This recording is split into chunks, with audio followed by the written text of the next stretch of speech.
नमस्कार, आप देख रहे हैं टीवी 9 राजस्थान। मैं हूं अम्बेश श्रीवास्तव। और देखिए, आज से शारदीय नवरात्र शुरू है। आज नवरात्र का पहला दिन है और एक उसमें गाना है, चलो बुलावा आया है, माता ने बुलाया है। लेकिन आज बुलावा जो आया है राजस्थान के मुख्यमंत्री को, वो आया है दिल्ली से गृह मंत्री अमित शाह जी का।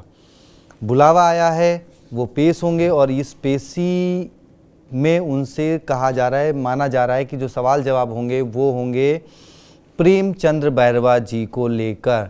प्रेमचंद बैरवा जी पिछले कुछ दिनों से लगातार सुर्खियों में हैं।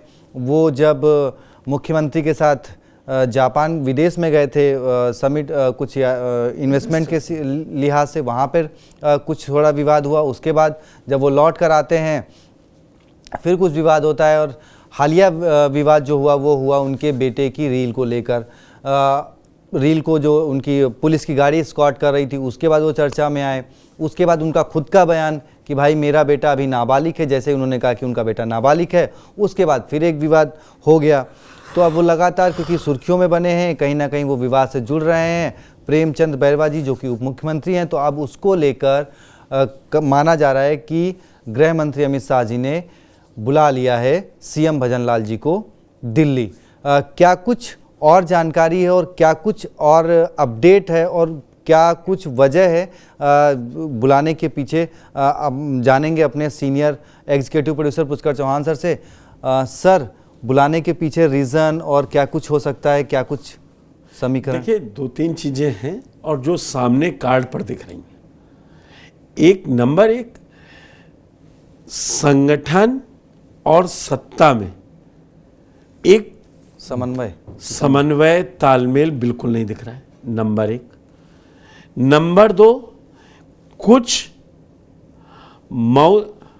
मतलब बड़बोले नेता हो गए हैं, किसी के लिए भी कुछ बोल रहे हैं। सीनियरिटी का हिसाब नहीं तो जूनियरिटी का हिसाब नहीं कि आप सीनियर नेता का सम्मान करना है कि क्या करना है। दूसरा, एक पार्टी लाइन में बयानबाजी नहीं।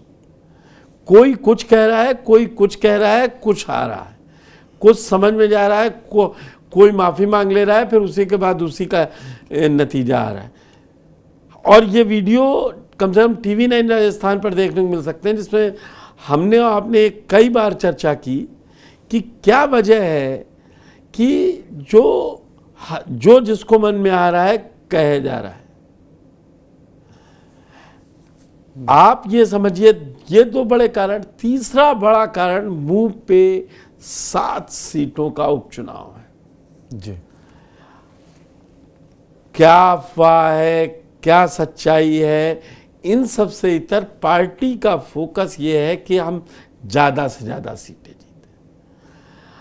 वहां प्रधानमंत्री मोदी और अमित शाह इस बात से परेशान होते हैं कि वो दुनिया को मैसेज ये देने जा रहे हैं कि हम सबसे गरीब और ऐसे आपके बीच से परिवार से आए हैं, भारतीय जनता पार्टी के लोग जो सिर्फ सेवा करना जानते हैं। उसमें आप देख रहे हैं डिप्टी सीएम बैरवा के लड़के के गाड़ी का विवाद कितना बड़ा हो। जी, वो लगातार हम तस्वीरें भी दिखा रहे हैं। वो तस्वीरें केंद्रीय मंत्री लगातार ये दावा करते हैं कि सरकार शुचिता और समानता और अनुशासन से चल रही है। गृह मंत्री अमित शाह जी कहते हैं कि हमारे यहाँ पार्टी में ना कोई इस तरीके की बातें होती हैं, हम एक अनुशासन सिपाही तरीके से काम करते हैं। जिसको जो पद दे दिया गया वो काम कर रहा है, जिसको जो संगठन में काम दे दिया गया। लेकिन राजस्थान अपवाद है। किरोड़ी लाल मीणा, वही मैं कह रहा हूँ जी। किरोड़ी लाल मीणा ने वो बना दिया जो हम लोगों ने गुरुवार को एक वीडियो किया था, जो उन्होंने बुधवार को किया था, जो मंगलवार को उन्होंने किया था। कल ही हमने चर्चा करी। हाँ, कल ही चर्चा की थी। वही मैं कह रहा हूँ कि आप खुलेआम चैलेंज कर रहे हैं जी। अरे ठीक है, आपकी हैसियत है, आप सब कुछ है, आप कीजिए, लेकिन इसका मतलब ये नहीं है कि आप फ्री फ्लो शुरू हो जाएंगे कहीं भी, कुछ भी, कैसे भी। आप जिम्मेदार पोस्ट पे हैं। अगर आपको इतना ही शौक है फिर एनजीओ चलाइए और समाज सेवा कीजिए। राजनीतिक पार्टियों की तरीके से बिहेव करती हैं। वो ये बिहेव नहीं करती हैं कि नहीं नहीं अब ऐसा हो जाएगा तो ऐसा होगा तो हम ये कर देंगे वो कर देंगे, वो शर्तों पर इस पे नहीं, क्योंकि ये राजनीति एक हकीकत में लोक सेवा का सबसे बड़ा माध्यम है, सबसे अच्छा माध्यम है। अगर आप इसमें चुने हुए प्रतिनिधि हैं तो आप बहुत कुछ जनता के लिए कर सकते हैं, बदलने के लिए कर सकते हैं, जिसकी छाप अमिट हो सकती है। लेकिन बात हम लौट के आते हैं राजस्थान बीजेपी में। राजस्थान बीजेपी में लग रहा है सब कुछ दिल सही नहीं चल रहा था, और मैंने खुद एक नहीं कई वीडियो में ये हम लोगों ने चर्चा की है कि राजस्थान में क्यों नहीं आला कमान बीच या कोई निर्देश जारी करता है। किरोड़ीलाल इस्तीफा यहाँ देते हैं, एक कॉपी ले जाने के बाद जेपी नड्डा के पास चले जाते हैं, तो दुनिया को मालूम है जेपी नड्डा को उनका इस्तीफा स्वीकार थोड़ी ना करना, वो करना भी होगा तो वो लिखित थोड़ी ना लेंगे। भजन लाल कह देंगे, भजन लाल इस्तीफा ले लेंगे और राज्यपाल को भेज देंगे, राज्यपाल को भेज देंगे। तो कुल मिला के कहानी ये है कि इतना, बाकी आप देख ही रहे हैं किस तरीके से वसुंधरा राजे ने असर्ट किया, किस तरीके से वसुंधरा राजे ने अपनी धाक जमाई। हम और आप कल ही एक वीडियो देख रहे थे कि वसुंधरा देख रहे हैं कि पब्लिक कनेक्ट कितना दिखा रही है, तो पार्टी एक बार वैम्प मोड में है कि कौन कौन अंदर रहेगा कौन कौन बाहर है। कुछ लोग कभी कभी ऐसा होता है जो पार्टी के अंदर रहकर पार्टी को ज़्यादा नुकसान पहुंचा पाते। हालांकि आपको मालूम है कि राजस्थान में 11 सीटें लोकसभा की जब हारी थी तो उसकी एक रिपोर्ट, समीक्षा रिपोर्ट गई थी, लेकिन मेरी जानकारी के मुताबिक एक सर्वे कहें या ये देखा था कि क्यों हारे हम, तो उसमें यहाँ पर बीजेपी आला कमान को एक नई बात देखने को मिली है, इसीलिए अच्छा दूसरी बड़ी बात अम्बेश कि बीजेपी के राष्ट्रीय अध्यक्ष जेपी नड्डा आज शाम ही दिल्ली से जयपुर, लेकिन इधर रात में ही सीएम भजनलाल जयपुर से दिल्ली। क्या है दरअसल राजस्थान पर अब सब काम निपट चुके थे, तो अब बीजेपी लौट रही है राजस्थान को ओवरऑलिंग स्टेट्स में, क्योंकि ये ही एक छोटी विंडो है। फिर अभी आज ही राजस्थान के हरियाणा के उपचुनाव रुके थे, प्रचार रुका था, 5 को वोटिंग है, अब 8 तक शांति है। तो इधर 3-4 बड़े दिन, इसीलिए पूरी फोर्स ने एक साथ अटैक किया है जो हम लोग बात कर रहे थे। और इधर पिछले 1-1.5 महीने में अगर देखा जाए तो राजस्थान में काफी विवाद रहे हैं, चाहे वो वसुंधरा राजे के बयानबाजी रही हो, राधा मोहन राठौड़ ने जिस तरीके से राधा मोहन दास अग्रवाल ने प्रभारी हैं, जो मदन राठौड़ ने भी बड़बोलापन बोला नए जिले के मामलों को लेकर। तो यही सब मुद्दे हैं, क्योंकि हम लोग ने कल ये डिस्कस किया था कि भीलवाड़ा अलग प्रदेश एक मांग के रूप में कोई कागजी पे नहीं है, इसका असर महाराष्ट्र में दिखाई दे सकता है। एक नजर सर सवालों पे डाल लिया जाए, और झारखंड में चुनाव है उस पर भी पड़ सकता है। चलिए एक नज़र सवालों पे डाल लेते हैं। वैसे सर ने बहुत कुछ पहली लाइन में ही समझा दिया था, सवालों से पहले ही बहुत कुछ क्लियर कर दिया था, लेकिन फिर भी क्योंकि हमारे कार्यक्रम का एक वो है, तो हम चलिए सवालों पर। सीएम भजनलाल को दिल्ली क्यों तलब किया गया? क्या प्रदेश में बड़ा खेले की सुगबुगाहट है, खेला होने की सुगबुगाहट है? अगला सवाल कि राष्ट्रीय अध्यक्ष जेपी नड्डा आज जयपुर में फिर दिल्ली दरबार में सीएम की हाजिरी क्यों, जब जेपी नड्डा यहाँ आ रहे हैं, जैसे अभी सर उसी बात पे चर्चा भी कर रहे थे। अगला, क्या उपचुनाव से पहले सरकार और संगठन में हो सकते हैं बड़े बदलाव? इस पे भी सर से समझना बाकी है, ये बड़ा सवाल है। और अगला कि गृह मंत्री अमित शाह ने संभाली कमान, क्या अब सत्ता से संगठन तक हर नेता का होगा हिसाब? ये सर पहले उस पे कि बदलाव वाली बात पे देखिए, अब मुझे लगता है कि बदलाव की बात आपने, इसलिए मेरी समझ में जो आ रहा है, जो आपने बदलाव वाले क्वेश्चन पे पूछा है, उसमें यह है कि कुछ नेता राजेंद्र राठौड़ जैसे अभी साइडलाइन में पड़े हुए हैं, या तो इनको कहीं एक्टिव जगह लगाया जाए, या दूसरा किरोड़ीलाल मीणा जो मंत्री भी हैं कि नहीं है, खुद ही इतना बता रहे हैं, तो इसलिए अच्छा ओवरऑलिंग उसमें कोर्स करेक्शन बहुत जल्दी करती है बीजेपी। अब बीजेपी को लग रहा था कि जो एक माहौल बन रहा है वो कांग्रेस ने राजस्थान में उठा दिया है, और अब लोगों को ये मैसेज जा रहा है कि वहाँ बीजेपी इन फाइटिंग में ज़्यादा है। दरअसल इसीलिए सीएम भजन लाल बुलाए गए। मैं जो लगातार कह रहा था कि सीएम अपना काम करते रह रहे हैं, इस समय ये लग रहा है सीएम सीईओ के तरीके से काम कर रहे हैं, बाकी सब सरकारी अफसर के तरीके से, ए मेरा काम नहीं हुआ ये करो, ए ये तुम क्यों लड़ रहे हो, तुमने यहाँ क्यों मेरे आदमी को छुआ। तो कम से कम इन सब पे होल्ड लगना जरूरी है। धीरे टाइम निकलते टाइम नहीं लगता है। 2028 में आपको चुनाव में जाना है, अंत में जाना है मान लीजिए, फिर भी अगर अंत में भी जाना है तो उस काम के लिए कुछ काम करने होंगे जो 5 साल में उसकी आधारशिला रखेंगे।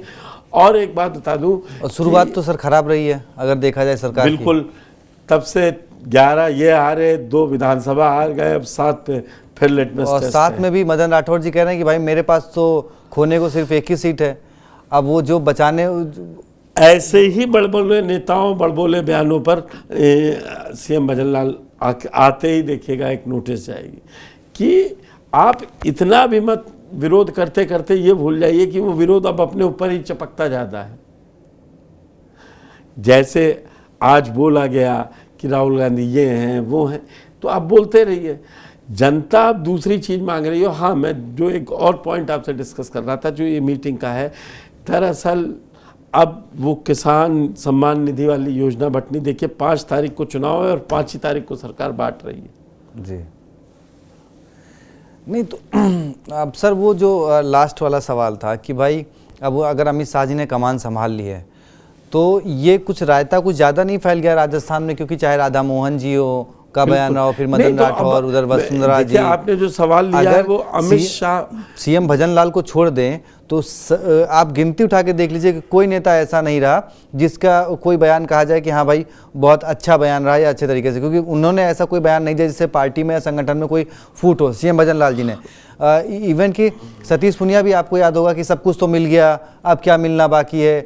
उधर देवी सिंह भाटी ने राठौर को लेकर दिया कि भाई उनकी वजह से हम 5 सीटें हारे, राजेंद्र सिंह राठौर को लेकर कि भाई उन्होंने कस्बा का टिकट कटवाया। परसेप्शन बहुत बड़ी चीज हो जाती थी, और ये जो मैंने अपना ओपनिंग कमेंट दिया था उसमें भी यही था कि परसेप्शन ये जा रहा है कि सरकार और संगठन में तालमेल नहीं है। और दरअसल अब जरा खुल के मैं आपको 1-2 पॉइंट पे बता दूं कि जो एक किरोड़लाल मीणा का हिसाब मैंने बताया, तो अब आप ये जान लीजिए डिप्टी सीएम प्रेमचंद बैरवा भी इससे अछूते नहीं रहेंगे। उन पर भी अब ये एक्शन का समय है, क्योंकि पार्टी एक अपना चाल चरित्र और चेहरे की बात करती है, तो वो कहती है कि जो बीजेपी में है वो उसकी विचारधारा है और वो उसको फॉलो कर रहा है। और ये तो पदाधिकारी के साथ मंत्री भी हैं, अगर इनका बेटा कम उम्र में खुद ही बोल रहे हैं 18 साल का नहीं गाड़ी चला रहा है, तो ये अपने आप में गलत है। उन सब बातों पर भी एक्शन है। उसमें आनंद फानंद में जिस तरीके से उन्होंने माफ़ी मांगी उनसे केंद्रीय आला कमान से बिना बात किए हुए, तो ये एक बड़ा मुद्दा बना है। तो मुझे लग रहा है कि प्रेमचंद बैरवा पर भी बातचीत होगी, साथ ही उपचुनाव राजस्थान में राज्यसभा की एक सीट पर चुनाव। सर एक चीज़ यहाँ पे ये बताना बहुत ज़रूरी है कि देखिए जो बैरवा जी के बेटे की रील का मामला था अब और जो नाबालिग का मामला था, इसको कांग्रेस ने मुद्दा नहीं बनाया। क्यों नहीं बनाया? क्योंकि वो जो जीप थी वो खुद कांग्रेस के नेता पुष्पेंद्र भारद्वाज की थी, उनके बेटे थे। TV9 राजस्थान ने इससे मतलब नहीं रखता। नहीं सर, TV9 राजस्थान ने बाकायदा वो रील और उसके जुड़े हुए कानून वही उठाए हैं कि भाई इस पे, और कानून किसने बनाए हैं? वो कानून बने हैं अभी BNSS जून 2024 में भारतीय दंड न्याय इसी सरकार ने बनाए हैं। मतलब परिवहन मंत्री रहते हुए ये कानून बने हैं प्रेमचंद बैरवा जी के उसमें।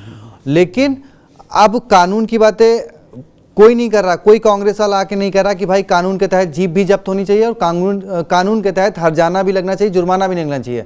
क्यों नहीं कर रहे हैं? क्योंकि उसमें खुद कांग्रेस नेता की ही जीप है। इसीलिए मैं कह रहा हूँ ना, बीजेपी में कोर्स करेक्शन जल्दी होता है। देखिए हवा मिली ना जून से सितंबर अक्टूबर के बीच में, तो सारी रिपोर्ट्स आती हैं जो मीडिया में चल रहा है, हम आप दिखा रहे हैं, चर्चा कर रहे हैं, ये सारी चीज़ें बीजेपी में अब मॉनिटर होती हैं। और इस मॉनिटर का मतलब सीधे तौर पर यही होता है कि जो गलत है, नॉन परफॉर्मिंग है, वो लायबिलिटी, ऐसे नेता लायबिलिटी ना बने पार्टी या संगठन पे। ये नेता काम करें और निचले स्तर पे और अपने को मजबूत करें।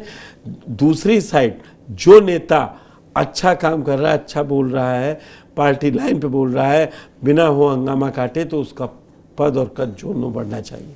अब सर ऐसे तो राजस्थान में फिलहाल तो जितने बयान आए, चाहे वो मदन दिलावर हों और कोई भी मंत्री बाल मुकुंद आचार्य, अलग माहौल बिगाड़े हुए हैं। ठीक है, आज सबका हिसाब आज भी उन्होंने कह बिल्कुल दिया, सही लिखा, क्या सबका हिसाब होगा? वो सब नेता साईं बाबा जो है वो मुस्लिम है और वो मांस खाते थे, तो इससे एक माहौल जो है वो खराब है। अब सीएम परसेप्शन, कभी पीएम, अब फिर वही बात आएगी, अभी कोई नेता चर्चा में होता तो बोलता कि कैसे। एक मिनट अम्बेश जी, मैं बताना चाहता हूँ कि पीएम यहाँ राफ्टिंग करने जाते हैं, ये करते हैं, वो सर करते हैं, मैंने इसीलिए ना, मैंने जब अपना शो ये डिसाइड किया था तो मैंने कहा था मैं नेताओं को नहीं रखूंगा, बिल्कुल नहीं लिखना चाहिए, क्योंकि हम एक हेल्दी डिस्कशन हो सकता है और नेताओं की वो तू मैं वो पूरे डिस्कशन में जनता का हमारे दर्शकों को जो है वो माहौल बिगाड़ देती है।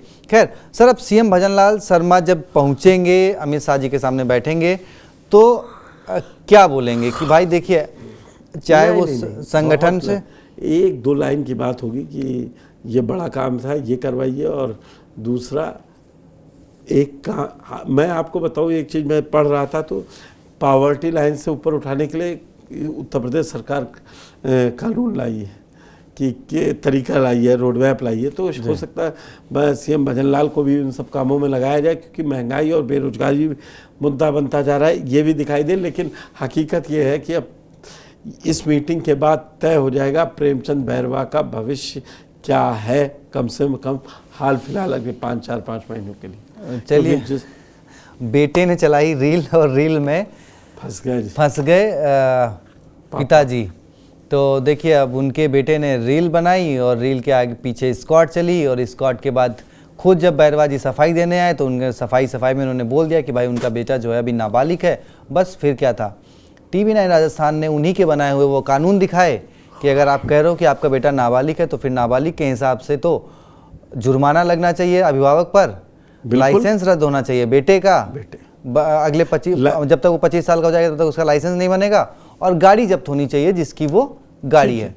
तो ठीक है, आप परिवहन मंत्री हैं, ये तीनों काम आप कर दीजिए, जेल तो नहीं है, कम से कम जुर्माना तो भर ही दीजिए, 25,000 का जुर्माना। क्या होता है तो ठीक है, अब उस पर तो कार्रवाई हुई नहीं। अब अमित शाह जी ने तलब कर लिया, जो कि गृह मंत्री हैं, और बहुत सख्त उनका रवैया रहता है इस मामले में, क्योंकि आपने उनके बयानों में देखा होगा, जब भी वो बोलते हैं तो फिर बड़े तल्खी के साथ बोलते हैं और चीज़ों में वो बिल्कुल ढील मूल रवैया नहीं रहते हैं। नेशनल बीजेपी के वो भी अध्यक्ष रह चुके हैं, और उनके शासनकाल में नेताओं की जरा जबान कैसे कंट्रोल की थी उन्होंने सबने देखा था। तो राजस्थान पर अब क्योंकि उन्होंने कमान संभाल ली है, तो ये जो बड़बोले नेता हैं और जो विवादित बयान देते हैं, क्या कुछ कार्रवाई होने वाली है, क्या कुछ एक्शन होने वाला है, किसकी कुर्सी जाने वाली है और किसका मुंह बंद होने वाला है, सब कुछ दिखाएंगे। तो TV9 राजस्थान को सब्सक्राइब कर लीजिए, क्योंकि अब बैठक हुई तो बैठक के बाद बवाल बहुत होने हैं, और वो सब जानना आपके लिए बहुत ज़रूरी है। बहुत बहुत शुक्रिया, धन्यवाद।